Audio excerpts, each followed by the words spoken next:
Hello बच्चों, let's read the question. Question says what is the equivalent capacitance between A and B in the given figure. All are in farad. Given capacitance all are in farad. Four options given here. Option A says 13 by 18 farad. Option B says 48 by 13 farad. Option C says 1 by 31 farad and option D says 240 by 71 farad. बच्चों यहाँ पे बात करेंगे हम इसके solution की. Solution में सबसे पहले हम देखेंगे बच्चों की कॉन्सेप्ट को. तो ध्यान रखिए बच्चों, यहाँ पे अगर हम कैपेसिटेंसेस की बात करें और कैपेसिटेंसेस को अगर हम कहें सीरीज में ऐड किया जा रहा है तो इक्विवेलेंट कैपेसिटेंस जो आता है बच्चों वो आता है 1 by C equivalent is equal to 1 by C1 plus 1 by C2 plus इस तरीके के नंबर ऑफ जो भी कैपेसिटेंसेस ऐड किए गए हैं उनको हम ऐड करते हैं.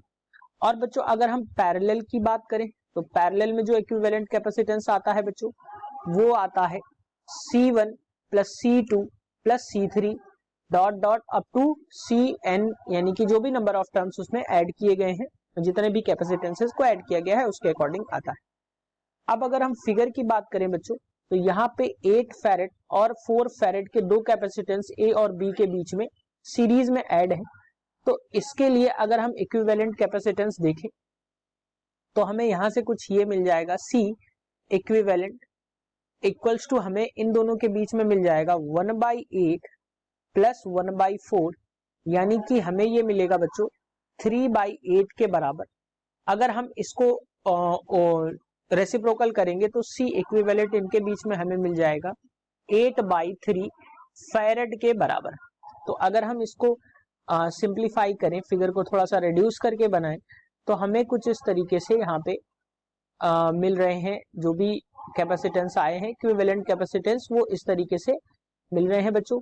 ये जो कैपेसिटेंस आया इन दोनों के बीच वो इक्विवेलेंट कैपेसिटेंस आया 8 by 3 फैरेड के बराबर. यहाँ पे जो गिवन है ये 12 फैरेड है बच्चों, ये 16 फैरेड गिवन है और ये 4 फैरेड का कैपेसिटेंस गिवन है. This is the B point and this one is the A point. Again बच्चों अगर हम इस स्क्वायर को देखें या इस रेक्टेंगल में जो भी कैपेसिटेंसेस जो ऐड किए गए हैं 8 by 3 फैरेड और 4 फैरेड ये पैरेलल है, तो इनके बीच में इक्विवेलेंट कैपेसिटेंस जो आएगा वो आ जाएगा इनके बीच में 8 by 3 प्लस 4 फैरेड के बराबर. यानी कि यहां से हमें इनको ऐड करें तो ये हमें मिल जाएगा, यहां से अगर हम देखें तो ये मिलेगा बच्चों 4 3 12 प्लस 8 यानी कि 20 by 3 फैरेड के बराबर. अगेन इसको अगर हम फर्दर रिड्यूस करके बनाएंगे फिगर को तो ये हमें कुछ इस तरीके से मिल रहा है ए पॉइंट और ये 12 फैरेड का कैपेसिटेंस मिला. इन दोनों के बीच इक्विवेलेंट कैपेसिटेंस जो होगा बच्चों वो 20 by 3 फैरेड के बराबर है.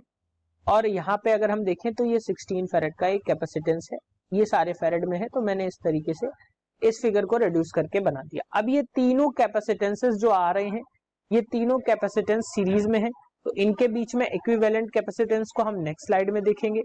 तो इनके बीच में जो इक्विवेलेंट कैपेसिटेंस आएगा वो हमने मान लिया 1 by C है और 1 by C जो आएगा वो आ जाएगा बच्चों 1 by, इनके बीच में हम देखते हैं तो 12 और 1 by 16 यानी कि 1 by 12 प्लस 1 by 16 और प्लस बच्चों जो मिड वाला कैपेसिटेंस था वो है 20 by 3 का. तो 20 by 3 को 1 से अगर हम डिवाइड करेंगे, 1 को 20 by 3 से डिवाइड करेंगे तो ये रेसिप्रोकल हो जाएगा, यानी ये अगेन हो जाएगा 3 by 20 के बराबर.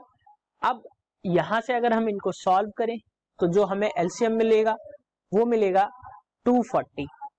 यहां से अगर हम देखें तो 12 में हम कर रहे हैं बच्चों 16 का मल्टीप्लाई और 12 में हम कर रहे हैं बच्चों एक्चुअल में 20 का मल्टीप्लाई, तो हमें 240 मिल रहा है. तो यहाँ पे 20 हो जाएगा प्लस 16 में हम कर रहे हैं 15 का मल्टीप्लाई कर रहे हैं बच्चों 12 का, तो 12 का मल्टीप्लाई 3 में करेंगे तो यहाँ से हमें मिल जाएगा 36.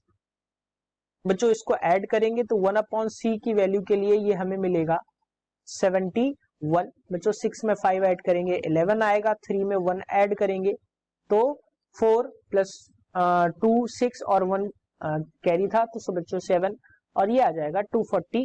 ये आएगा बच्चों फैरेड में. यहां से अगर हम देखें तो C के लिए ये जो वैल्यू हमें मिल जाएगी वो मिल जाएगी 240 by 7 क्योंकि हम इसका करेंगे रेसिप्रोकल। तो जो पूरे सर्किट का कैपेसिटेंस आएगा बच्चों वो आ जाएगा 240/71 के बराबर। ऑप्शंस को देख लेते हैं तो option D is the correct answer for this question, that is 240/71। Hope you understood it well, best of luck.